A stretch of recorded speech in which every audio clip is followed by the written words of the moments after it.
Pour introduire aujourd'hui ce canapé RH, je voulais vous parler d'un petit chiffre que j'ai lu suite à une récente étude qui disait que 76% des collaborateurs estimaient que leur employeur était garant de leur santé mentale. Donc pour moi, c'est un chiffre vraiment qui m'a frappée et je trouve que ça parle de soi. Donc c'est pour ça qu'aujourd'hui, je suis très heureuse d'accueillir Evelyne, qui est CEO à Zen Mondros, pour nous parler justement du sujet des neurosciences et de sa prise en compte dans le développement des talents. Donc, j'espère qu'aujourd'hui, on va apprendre un peu plus sur cette thématique et du coup sur ce nouveau levier d'épanouissement et de performance, parce qu'on le sait, un salarié qui est heureux dans sa vie pro, dans sa vie perso, c'est un salarié qui est performant pour son entreprise. Donc, Evelyne, je te laisse la main et te présenter et puis répondre à toutes ces questions. Merci beaucoup Cindy, merci à Aurécia aussi et à toi de nous avoir invités à ces canapés RH. Je suis vraiment ravie de vous voir tous nombreux, vous connecter et participer. Enfin, on va passer un bon moment ensemble là, pendant 1 heure. Je vous invite vivement pour ceux qui le peuvent à mettre vos caméras, à vous montrer. Vous avez certainement un très beau sourire et ces beaux sourires, il faut que ça soit partagé. La bonne nouvelle, c'est que ça nous fait du bien de sourire et si on peut sourire ensemble. Moi, en tout cas, ça m'apportera de l'énergie pour vous apporter le meilleur des neurosciences appliquées au développement des talents pendant 1 heure. Donc, merci. Je vois que voilà, le call to action a fonctionné. On a beaucoup de sourires à l'écran et ça me fait vraiment plaisir. Donc, n'hésitez pas pour les autres, si vous êtes encore timide un petit peu, à lever la main, à vous montrer. Moi, ça me fait vraiment plaisir. Alors, je vais partager mon écran pour vous présenter le beau travail qu'on a préparé pour vous. On a travaillé d'arrache-pied, jour et nuit, on a passé des heures, tout ça pour vous. Donc, on va vous les présenter. Sans tarder, je vais me présenter aussi, comme ça vous savez à qui vous avez affaire. J'espère que ça ne vous fera pas peur. Voilà, donc vous êtes face à Evelyne. Vous pouvez m'appeler Yves ou Eve si vous le souhaitez. Evelyne sans E. Pourquoi? Parce que je suis équatorienne. Et donc, donc il y a un petit accent. J'essaie de bien prononcer les mots en français, etc., surtout pour me faire comprendre. Mais si vous ne comprenez pas, n'hésitez pas, levez la main, vous dites Evelyne, no entiendo nada, et j'essaie de vous accompagner au mieux, en tout cas, et de mieux me débrouiller avec le français. Et donc, justement, je vais vous raconter. À chaque fois, j'ai un petit. Je ne sais pas si on peut peut-être modifier, parce qu'à chaque fois, ça sonne quand les gens se connectent. Mais bon, sinon, c'est pas grave. Hein, c'est juste pour peut-être que c'est embêtant pour les autres, je ne sais pas. Voilà. Mais bon, en tout cas, je continue avec la présentation. Donc, je vais vous raconter un petit peu mon histoire parce que c'est l'histoire des Zen Mondros et c'est important en fait que vous compreniez pourquoi on est là, qu'est-ce qu'on fait. D'où ça vient. Et donc, moi, comme je vous l'ai dit, je suis née en Équateur, j'ai grandi en Équateur, toute ma famille est en Équateur. À l'âge de 18 ans, mon père m'a dit, écoute Evelyne, si tu veux, j'ai eu mon bac, l'équivalent du bac littéraire en Équateur. Et mon papa m'a dit, si tu veux partir une année sabbatique ailleurs pour apprendre une langue étrangère, vas-y. Je suis née dans une famille de classe moyenne qui m'a permis justement d'accéder à l'éducation et en faisant un petit peu d'efforts, on va dire financiers, qui a pu aussi m'offrir une année de ce type-là à l'étranger. Et donc, c'est comme ça que j'ai débarqué en France à l'âge de 18 ans, toute fraîche, jeune, avec mes 2 valises, toute seule. et bon, j'avais essayé d'apprendre un petit peu le français en Équateur, en me préparant, en me disant je vais arriver, il faut quand même que je connaisse un petit peu.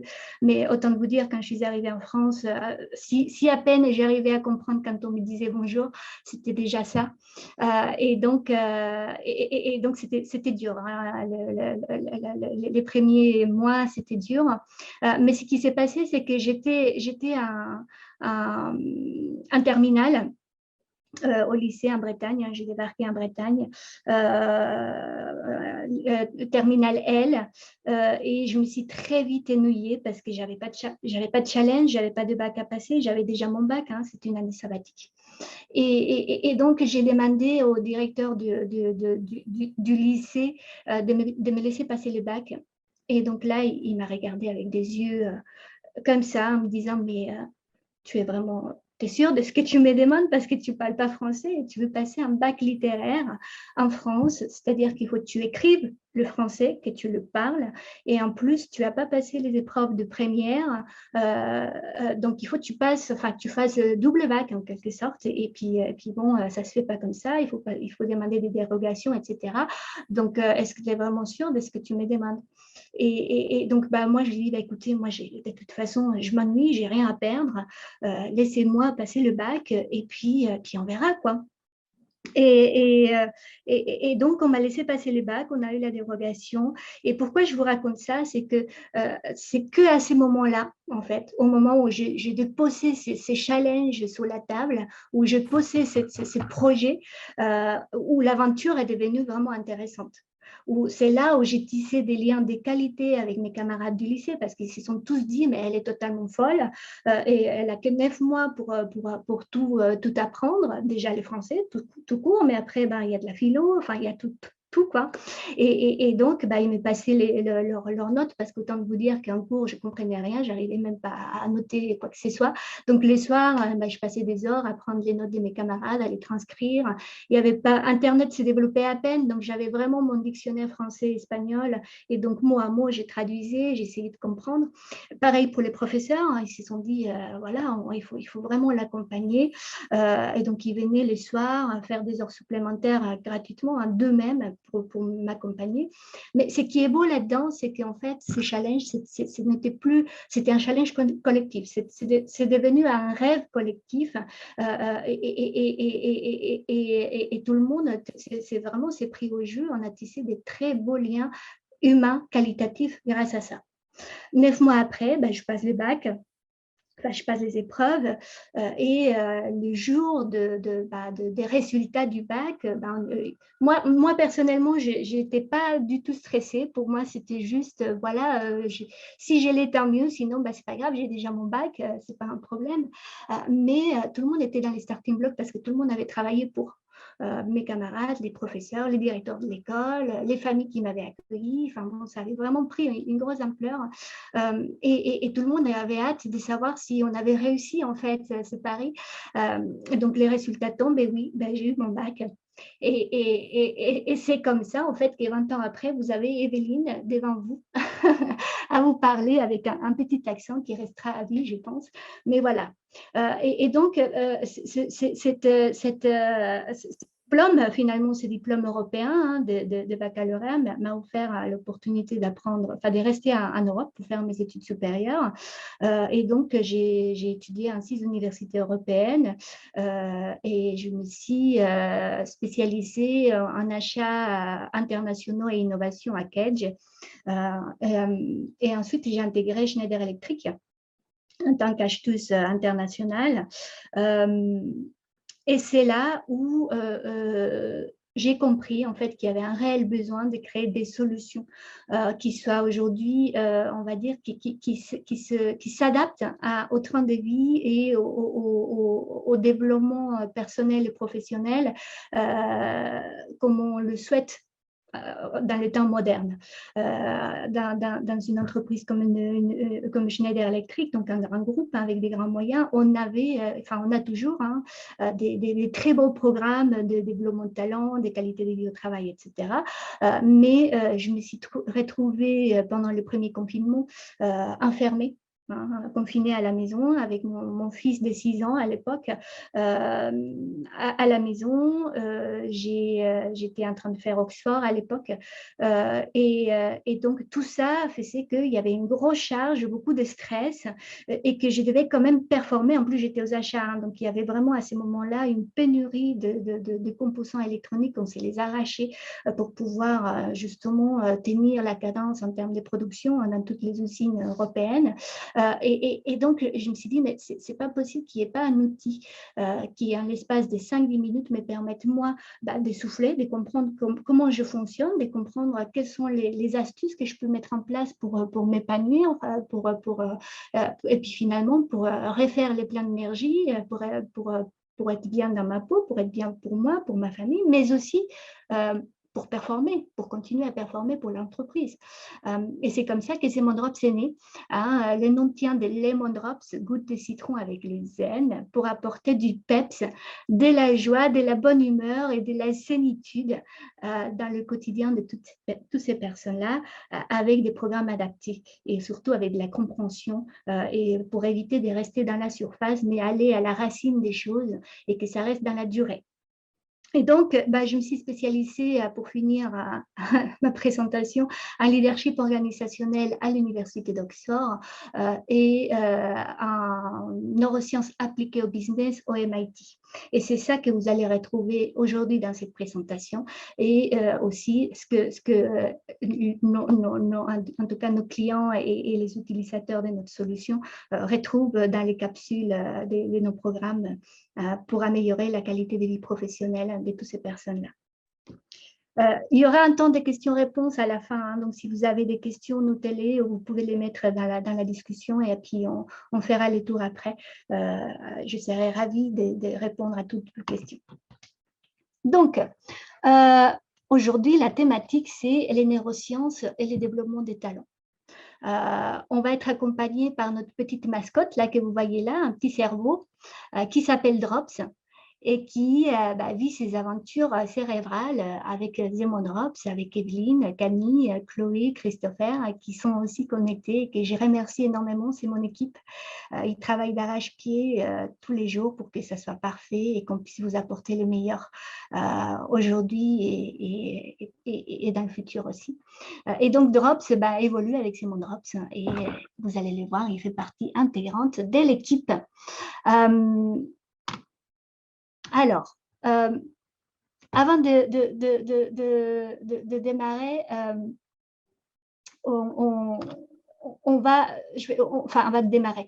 Avant de parler vraiment de neurosciences, on va poser un peu le cadre de ce qui est aujourd'hui, où est-ce qu'on en est par rapport au talent. Donc, aujourd'hui, on comprend en fait que le développement personnel est un vrai levier de rétention. Une étude menée par Good Habits, hein, qui est spécialisée justement dans la gestion des talents, montre que le développement personnel aujourd'hui est incontournable et encore plus suite à la crise sanitaire pour attirer et retenir les talents. Il y a quelqu'un qui a son microphone allumé. Si vous pouvez, s'il vous plaît, aller. Voilà, merci beaucoup. Merci. Donc, aujourd'hui, 42% des Français ne sont pas satisfaits des propositions de développement personnel proposées par les entreprises. C'est quand même un chiffre assez intéressant. Et pour 46% des Français, le manque d'opportunités est une raison valable de partir. Donc, vraiment, c'est important de retenir ça. C'est aussi un critère de choix et d'attractivité pour les talents. Hein. Aujourd'hui, surtout, la nouvelle génération ne fait plus les choix de s'épanouir par les biais du travail. C'est au contraire, c'est je veux profiter de la vie. Le travail, c'est un moyen. Si je peux m'épanouir dans le travail, tant mieux. Et c'est comme ça que j'ai choisi un nouveau poste.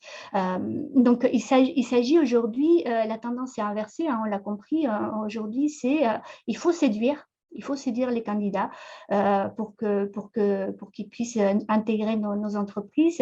Au-delà de sélectionner, avant on était dans la sélection, etc. Maintenant, il faut vraiment les séduire. Et donc, c'est important de tenir ça en tête parce que ce sont vraiment des enjeux d'attractivité et des marques employeurs derrière. 82% des millennials considèrent que le fait de bénéficier d'une formation est vraiment essentiel lors d'un choix d'un nouveau job. Donc, c'est vraiment important pour une entreprise de montrer que ces personnes-là vont avoir vraiment des programmes de développement au sein de l'entreprise lorsqu'ils l'intègrent. Voilà. Après aussi, c'est une opportunité manquée d'améliorer le bien-être au travail. Le développement personnel, c'est un facteur d'épanouissement indispensable. Aujourd'hui, encore une fois, on n'est plus dans la dynamique où je travaille pour gagner ma vie. Aujourd'hui, je travaille pour m'épanouir. Et donc, les salariés qui voient qu'ils ont des opportunités d'évoluer d'un point de vue personnel et professionnel, ils sont beaucoup plus impliqués et engagés vis-à-vis de l'entreprise qui leur permet de se développer de cette façon-là. Alors, très important, la partie financière, il faut savoir que la perte d'un talent coûte 30 000 € en moyenne à une entreprise pour une seule personne, pour un seul salarié. Donc, on peut parler beaucoup de perte financière, de perte de temps aussi, parce que quand on voit le temps que ça prend déjà merci de couper vos micros, je ne sais pas si quelqu'un a son micro ouvert. Je vous remercie surtout pour l'audience. Merci beaucoup. C'est une perte de temps aussi quand on perd un talent, parce que déjà, quand on voit à quel point on investit énormément de temps dans le sourcing, à essayer d'attirer les talents, à l'intégrer dans l'entreprise, lui montrer tout ce qu'on fait, etc. Et il faut savoir qu'aujourd'hui, 45% des nouveaux, des personnes qui intègrent une entreprise souhaitent partir le jour même de l'intégration, tellement l'intégration a été mal gérée. Donc, c'est vraiment important de tenir compte de ces coûts-là. Et puis, après, ça peut aussi, si on n'a pas une bonne, on va dire, stratégie derrière tout ça, ça implique une perte d'investissement personnel pour les équipes, pour les managers et pour les RH. Alors, je dis, on peut parler beaucoup de pertes, mais aussi, comme on est dans la psychologie positive, on voit toujours vers l'avant, on peut aussi parler des gains financiers. Éviter tous ces coûts-là, éviter la perte de temps, ça nous fait gagner énormément. Donc, on peut aussi penser à ça. Alors, et tout ça, ça nous amène à des enjeux systémiques d'attractivité, de fidélisation et d'évolution qui vont venir impacter les talents de management, la qualité de vie au travail, bien évidemment la culture d'entreprise. Et aujourd'hui, on est face à un enjeu important, clé, qui est vraiment la résilience de l'entreprise et sa pérennité. Voilà. Une entreprise, ce n'est pas seulement des bâtiments, d'ailleurs, on en a besoin, mais une entreprise, c'est surtout des personnes. Voilà. Donc, c'est très important de prendre en compte ça dans notre stratégie. Alors, qu'est-ce qui se passe d'un point de vue métier? Il faut savoir que 85% des nouveaux métiers, en fait, d'ici 2030, 85% des métiers d'ici 2030 n'existent pas encore. Voilà. Donc, ce n'est pas si loin. Et ce qui veut dire, c'est que ce qui compte aujourd'hui, c'est de travailler sur les soft skills et sur les métacompétences. Qu'est-ce que c'est qu'une métacompétence? Eh bien, c'est les compétences liées à la cognition, c'est-à-dire la capacité d'apprentissage, de mémorisation, d'analyse, des réflexions. Et c'est la seule manière d'outiller la personne, l'individu, pour qu'elle puisse faire face à toutes ces nouveautés, en fait, en termes des compétences et des nouveaux métiers. hein. Les compétences techniques sont aussi très appréciables, mais quand on voit ces chiffres-là, on peut se dire que oui, effectivement, ces compétences-là, on peut les développer, mais qu'elles ne vont pas nous servir très longtemps. Par contre, les compétences, les soft skills et les métacompétences, oui, parce que ce sont ces compétences-là qui nous permettent d'avoir une bonne capacité de résilience, d'adaptabilité, faire face aux changements, des bonnes prises de décision, etc. Voilà. Et ça permet eh bien, d'avoir une intelligence adaptative très intéressante et de garantir l'employabilité sur le long terme de tous ces talents-là, que ce soit en interne, mais aussi en externe. Hein. Il faut pas non plus penser que parce qu'un talent part, on s'en occupe plus. Au contraire, il faut bien chouchouter aussi les talents, donc travailler l'offboarding, parce que ce sont ces personnes-là qui vont parler de nous après, et donc ça va impacter la marque employeur. Alors, chaque individu possède 4 types de compétences, hein. Les compétences techniques, on en a parlé, les compétences sociales, les compétences cognitives et les compétences comportementales et émotionnelles. Avec la neuroscience, on va pouvoir, mais on va développer un peu plus tard, on va pouvoir travailler sur ces 4 piliers-là, et c'est ça qui est intéressant. Et voilà, on en arrive aux neurosciences. Je regarde le temps pour pas qu'on soit très en retard. Alors, une petite introduction sur les neurosciences. Les neurosciences, c'est l'étude des mécanismes cognitifs.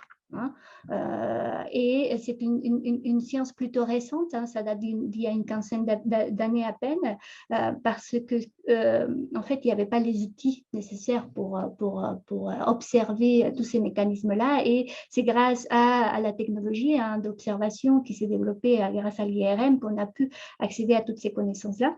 Et comme toutes les sciences, ce n'est pas une vérité absolue, hein, il faut garder l'esprit critique, il faut bien s'informer, il faut être toujours à l'affût de l'actualité pour savoir comment ça évolue.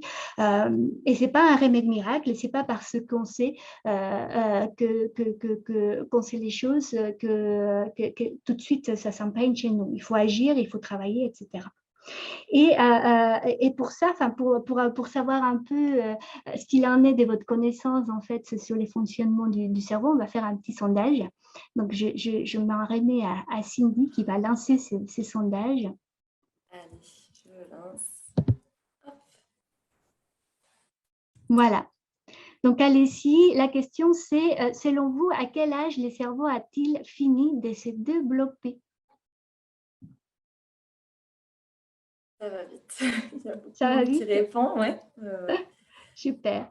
Allez, on est presque 60 personnes sur 78. Super. Allez. Vous êtes très actifs, c'est bien. Ouais. Ça veut dire que je ne vous endors pas. C'est peut-être l'accent. Allez, 70 personnes ont répondu. C'est parti. Allez, les 9 qui restent, on vous attend. On vous fait confiance. Bon, ils sont timides. Je mets fin au sondage. Bon. Allez. Et je partage les résultats. Voilà. Donc, eh bien, vous êtes nombreux à avoir répondu 25 ans. Eh bien, c'est la bonne réponse. Voilà, c'est la bonne réponse. Donc, alors, le cerveau est entièrement formé à 25 ans, mais la bonne nouvelle, c'est que le cerveau évolue tout au long de la vie. Et là, on va venir parler des neuroplasticités. Hein, on va en parler tout à l'heure, donc ne vous inquiétez pas, on va creuser un peu plus là-dessus. Et puis, il y a une autre petite question qu'on va vous poser. Donc, vas-y, Cindy, à toi de jouer. Voilà. Le sondage numéro 2, c'est les cerveaux représentent 2% de la masse corporelle totale. Selon vous, quelle est la part d'énergie quotidienne nécessaire à son fonctionnement? Combien d'énergie on dépense, en fait, pour que le cerveau puisse fonctionner correctement? Il n'y a plus que 10 personnes.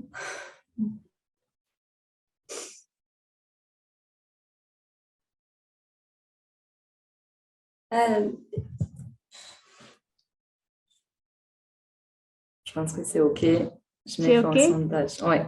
OK. Allez. Oups. Partager les résultats. OK, 20%, 20%. Eh bien, c'est la bonne réponse. Bravo, vous avez des bonnes connaissances, hein, c'est super. 20%.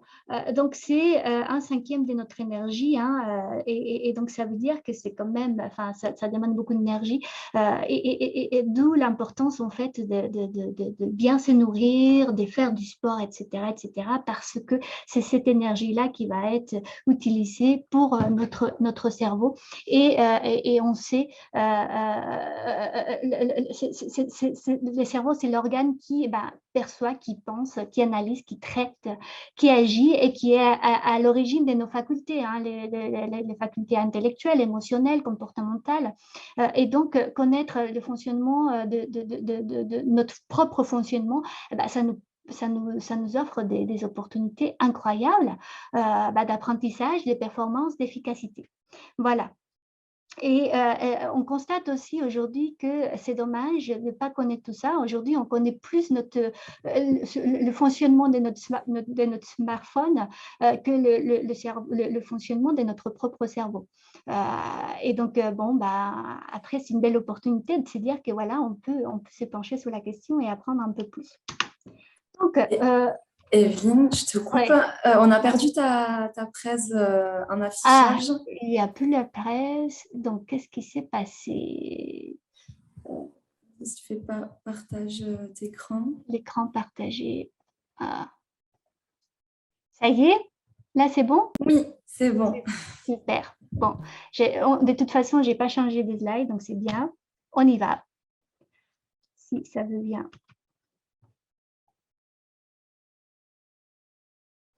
OK. Donc, on va voir ensemble comment utiliser ces connaissances pour mesurer et inclure les neurodiversités, développer les compétences et former par la neuropédagogie pour accompagner et faire évoluer un collaborateur du recrutement jusqu'à offboarding, pardon. Alors, ce qui est intéressant ici, c'est qu'on peut mesurer et inclure les neurodiversités pour améliorer la connaissance de soi.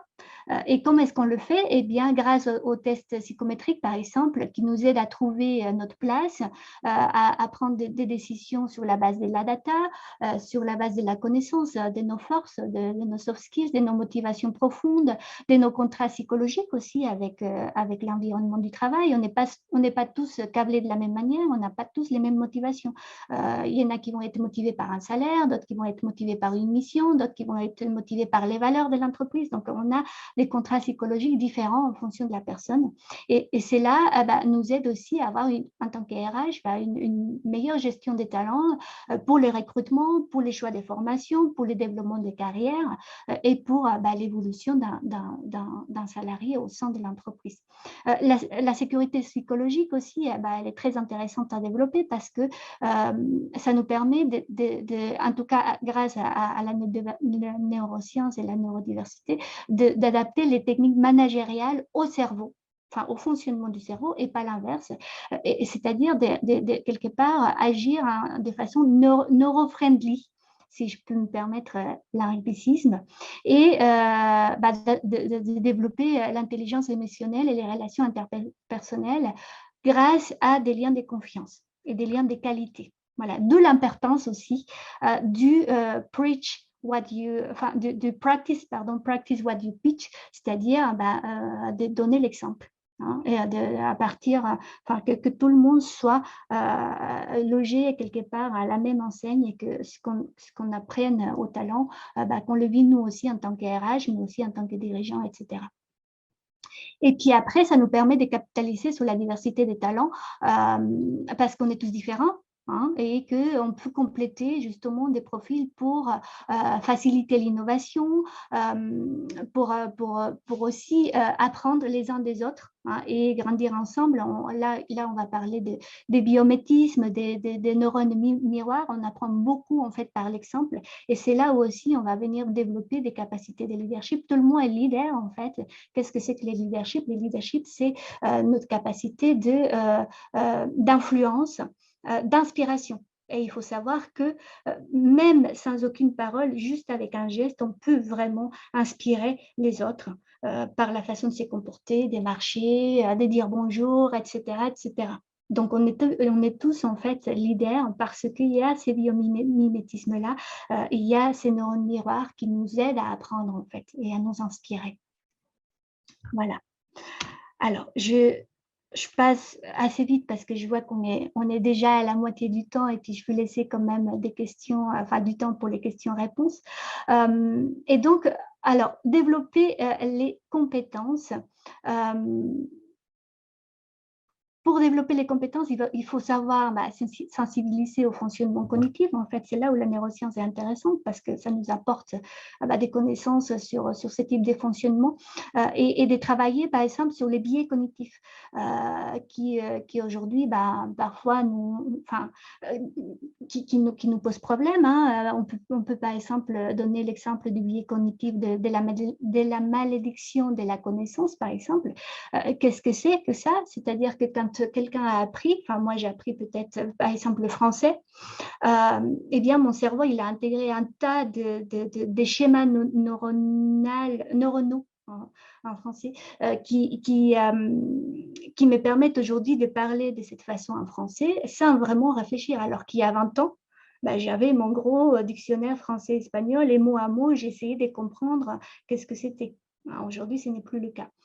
Mais ces biais cognitifs, en fait, pourraient me faire, moi, croire que parce que je parle le français de cette façon-là, tout le monde devrait le parler de la même façon. Et quand je suis en face de quelqu'un qui ne le parle pas de cette façon-là, je peux me dire, cette personne-là, pourquoi elle ne parle pas bien français, c'est tellement facile. Et du coup, il y a un écart, il y a une incompréhension entre une personne et une autre. Il y a tout ça. Donc, quand on comprend ça, quand on comprend comment est-ce que ça fonctionne, ces biais cognitifs, on n'est plus dans les jugements, on est dans la compréhension. Et là, on est dans la recherche des solutions positives pour les uns et pour les autres. C'est là où ça devient intéressant. On va pouvoir entraîner la neuroplasticité aussi. Je vous ai parlé des schémas neuronaux, c'est-à-dire que le cerveau, il est là pour nous accompagner tout au long de notre vie, pour nous sauver la vie, c'est la fonction première du cerveau, et pour nous faciliter la vie. Et comment est-ce qu'il nous facilite la vie? C'est qu'une fois qu'on a appris quelque chose, ça devient automatique, ça devient naturel, c'est intégré dans un schéma neuronal et ça s'active au fur et à mesure qu'on en a besoin. Prendre par exemple une tasse de café le matin, pour nous ça ressemble anodin, mais en fait le cerveau il a travaillé pour que ça semble anodin. Pourtant, il faut quand même apprendre à prendre la tasse. On utilise on met en place tout un type de moyens, les muscles, etc., pour que ça fonctionne. Donc, ce n'est pas si anodin que ça. D'accord? Et la bonne nouvelle, c'est qu'en comprenant ça, on peut justement venir travailler sur la création de nouveaux schémas neuronaux pour avoir de nouvelles habitudes, pour développer des soft skills, pour se dire qu'on peut aussi avoir une capacité de décision différente parce qu'on sait aujourd'hui de façon consciente comment est-ce que ça fonctionne. Voilà. Et on va pouvoir venir aussi optimiser les comportements grâce aux thérapies cognitives, des thérapies cognitives comportementales, je me mets les pinceaux, c'est-à-dire que comment est-ce qu'on fonctionne? On reçoit des émotions, le cerveau va venir traiter ces émotions et puis après, on va avoir un comportement par rapport à ça. C'est comme ça que ça fonctionne. Et donc, quand on a compris ça, on va venir observer les émotions, on va venir se dire, tiens, telle émotion me procure ça, c'est comme ça que mon cerveau les traduit et c'est pour ça que je me comporte comme ça. Et c'est pour ça qu'on a des comportements différents, tous, par exemple, par rapport à une seule odeur. On n'aime pas tous l'odeur du chocolat. Il y en a qui adorent ça, d'autres à qui ça procure des émotions totalement impossibles à gérer. Parce que les schémas neuronaux qui ont été créés par rapport à ça viennent d'une émotion, d'un souvenir, de quelque chose qu'on a vécu, et c'est comme ça qu'après on va se comporter. Et quand on comprend ça, on va pouvoir justement optimiser ces comportements-là, en se disant, voilà, je fonctionne comme ça, donc je sais que je peux après agir comme ça plutôt que de réagir. Je suis dans l'action. Et on va pouvoir venir former par la neuropédagogie. Vous m'entendez toujours parce que j'ai un message comme quoi j'ai pas assez de Oui. bande passante. C'est bon? Non, oui, Voilà. on t'entend, oui. OK. Formé par la neuropédagogie,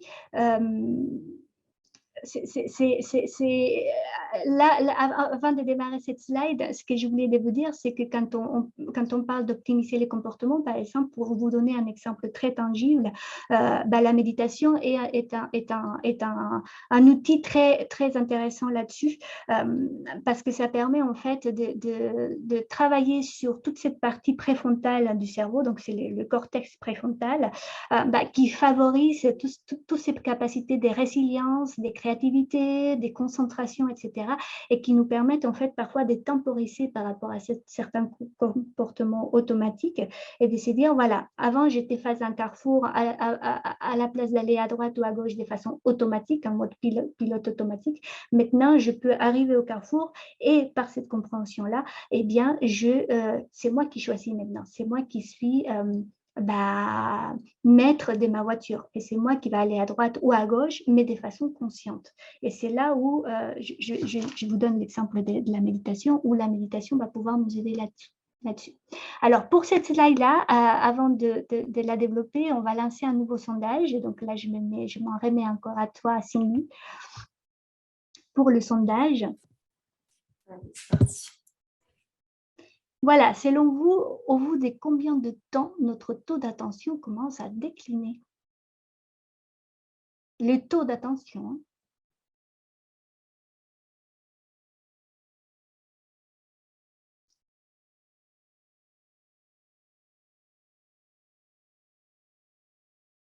Plus que 10 personnes encore. Allez.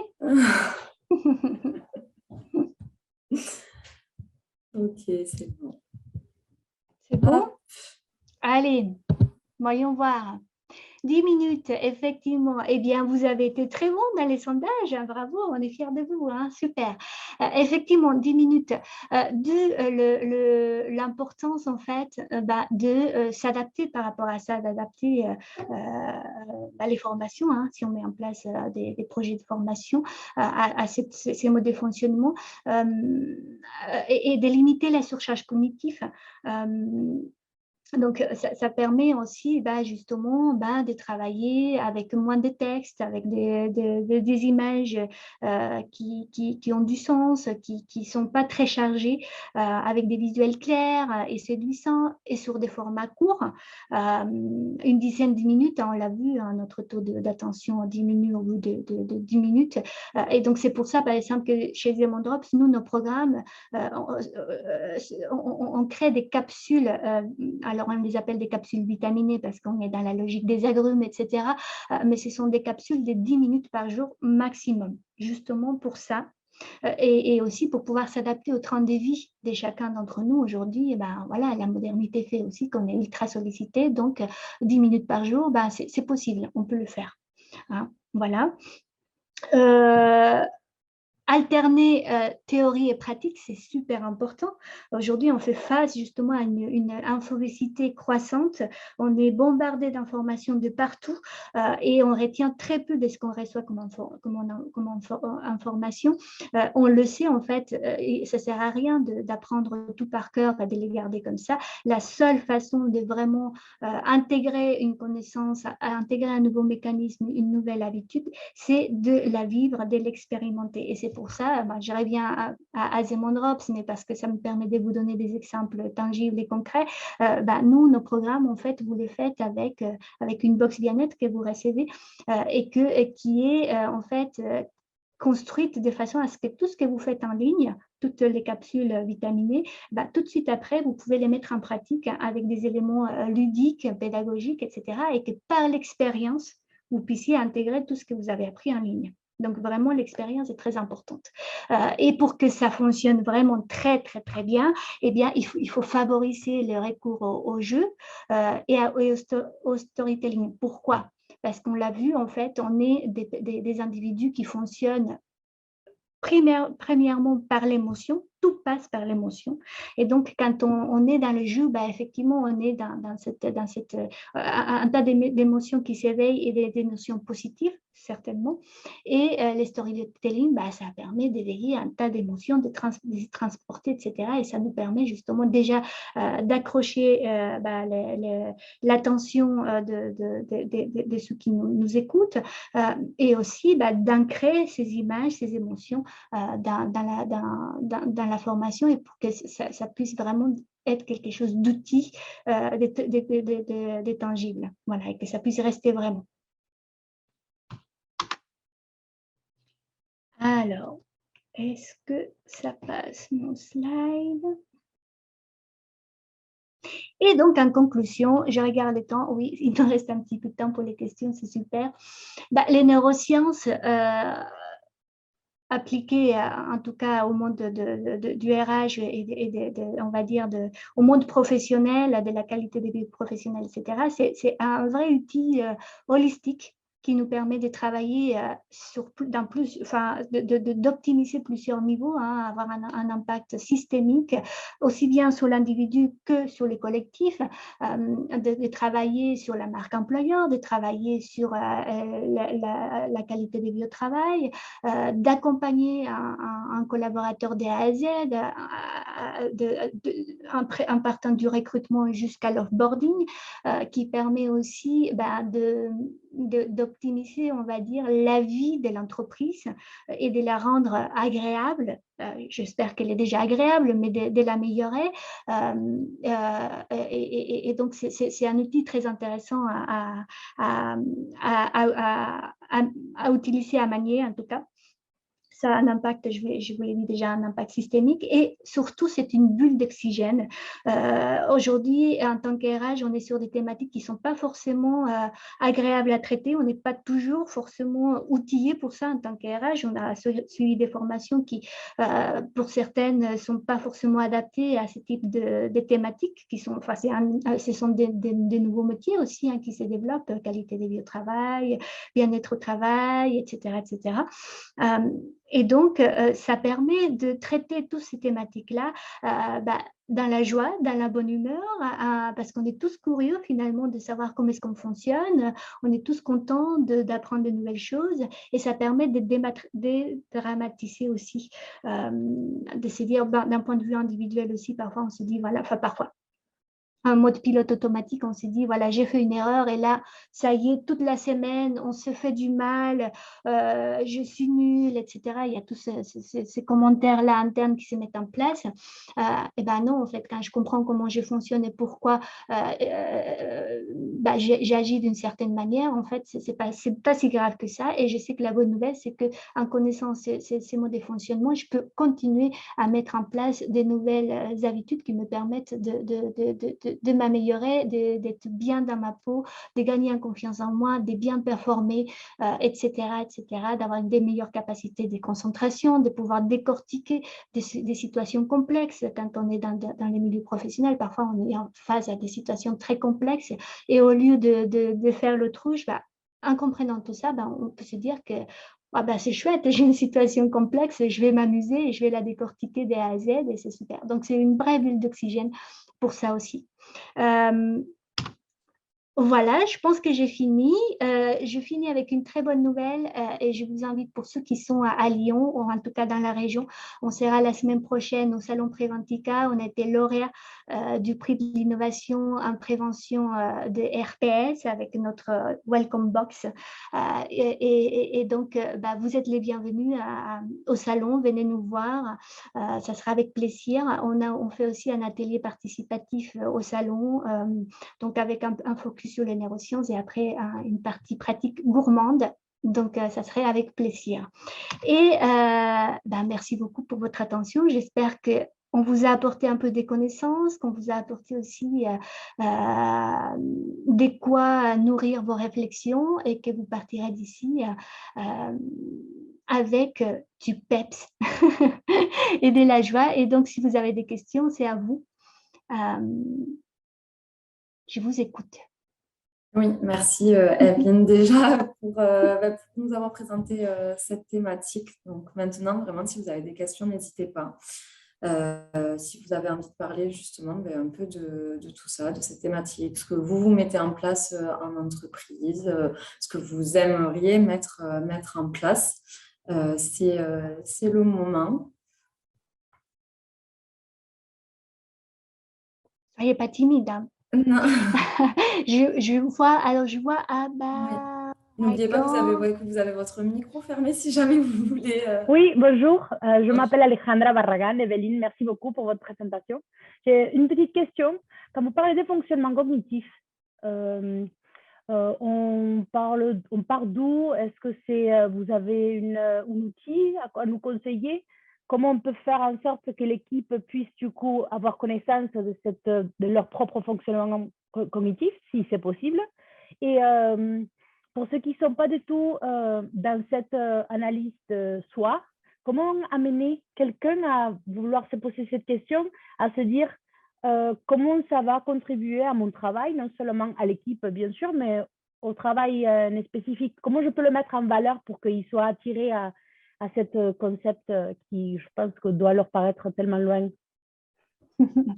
Merci pour cette question, Alexandra. C'était ça ton prénom, c'est ça? Alejandra. Alejandra. Ah ouais, je m'en doutais. Hein. Bravo. Donc, la première question par rapport au processus cognitif et comment est-ce qu'on peut sensibiliser en fait quelque part les collaborateurs à ça. Eh bien, il n'y a pas de formule magique. Hein, c'est ce que je vous disais aussi. C'est pas parce qu'on connaît que la pilule magique est avalée et puis ça, magiquement tout s'améliore. L'idée, c'est justement de leur apporter ce type de formation. Alors, un RH, comme je vous disais, n'est pas forcément formé à ça.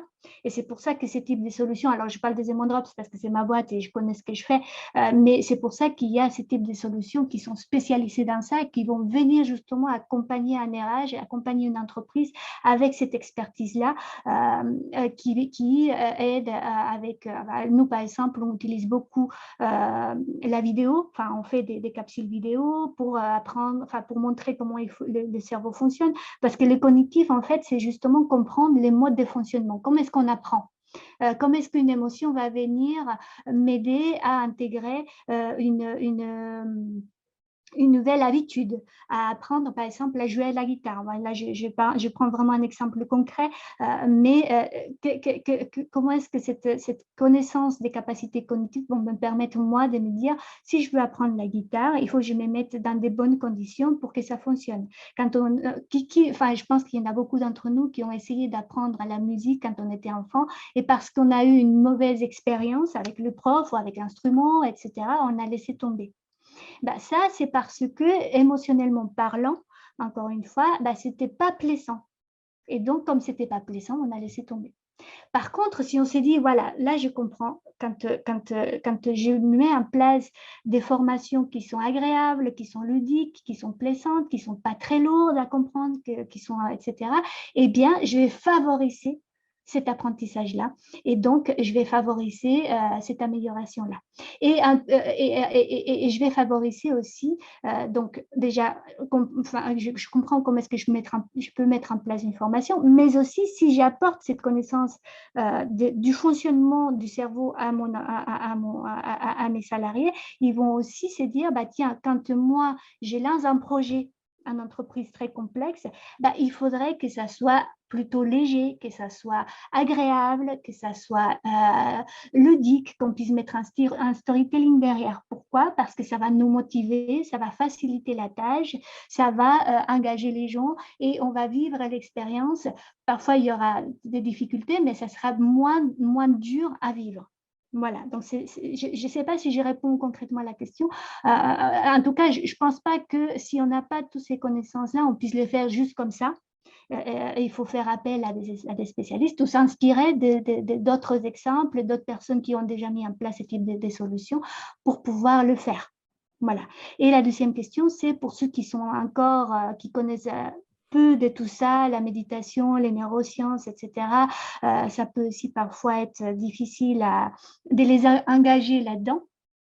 L'idée, ce n'est pas d'imposer, en fait, parce que quand on impose, déjà, il y a une réticence.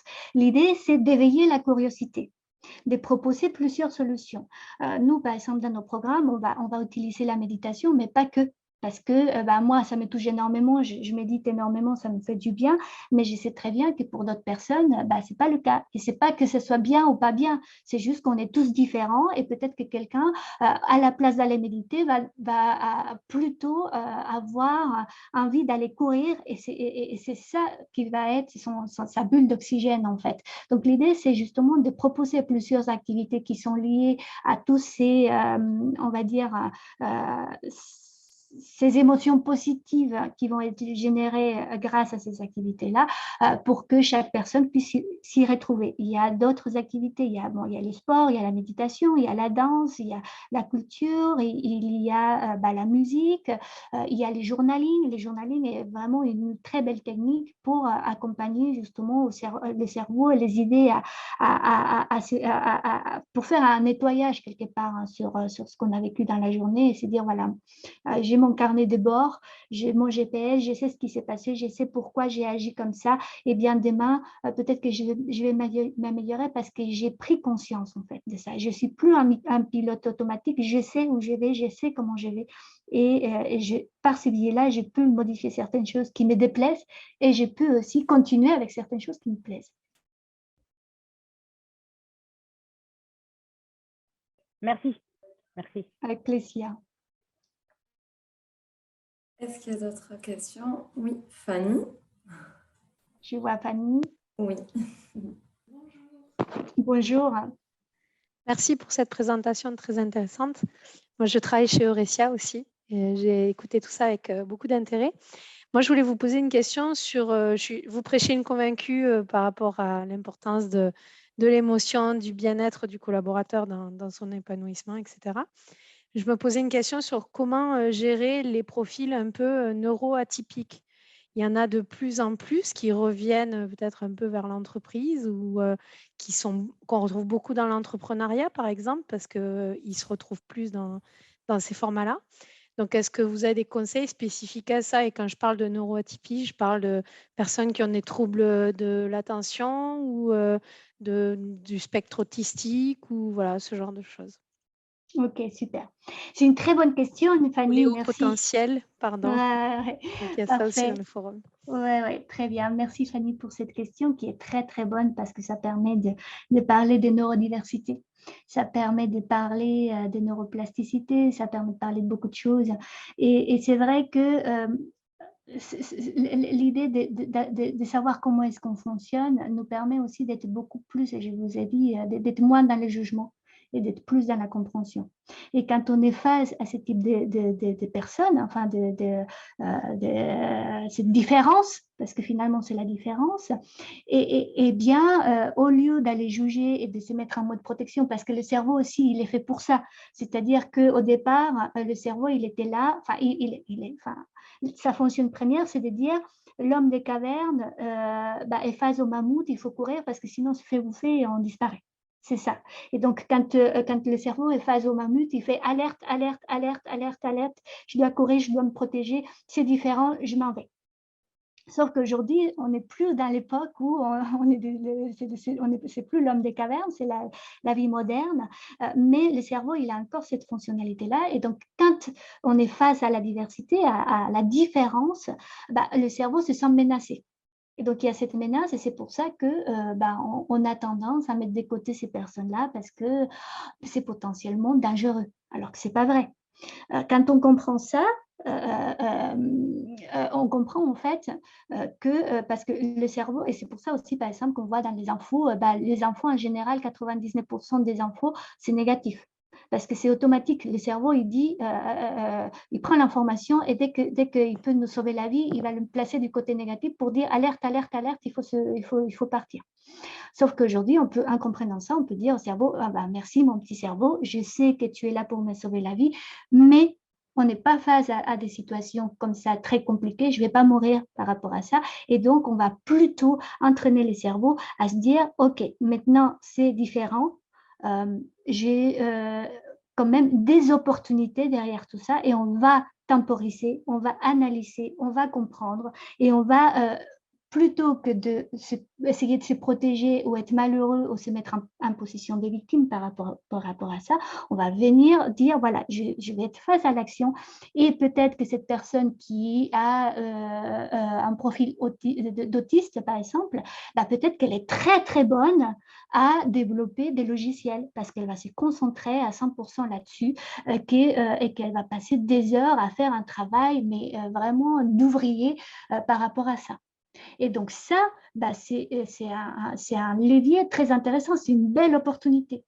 Et donc, d'apprendre à valoriser cette neurodiversité est intéressante parce que du coup, on va pouvoir aussi construire des équipes par rapport à ça et valoriser ces compétences-là, tout en ayant aussi à l'esprit le travail des communications vis-à-vis des autres collaborateurs. On ne peut pas deviner, et ça c'est partout en fait, c'est-à-dire que même nous, parfois on se dit, bah oui, mais mon fils ne me comprend pas, mon mari ne me comprend pas, ma mère ne me comprend pas, et puis finalement, tout le monde est contre moi. Mais est-ce que moi-même, je me comprends en fait déjà? Donc, pareil pour les équipes. Est-ce que, enfin, personne peut deviner qu'on a un collègue qui est autiste si le collègue ne le dit pas. Voilà, après, il faut savoir le dire, il faut aussi faire attention au code du travail, etc., aux règles. Mais l'important, c'est de dire, voilà, on construit des équipes et on s'assure que tout le monde est au même niveau d'information pour que justement, pour empêcher ce type de déviation où je me souviens très bien à Schneider Electric, j'avais une collègue qui avait un certain degré d'autisme, mais personne ne le savait. Et du coup, on la mettait à l'écart parce qu'on pensait qu'elle était désagréable, qu'elle ne savait pas dire bonjour, qu'elle passait devant nous 3 fois enfin tous les jours et que nous, au bout d'une semaine, on s'est fatigué à lui dire bonjour parce qu'elle ne disait jamais bonjour.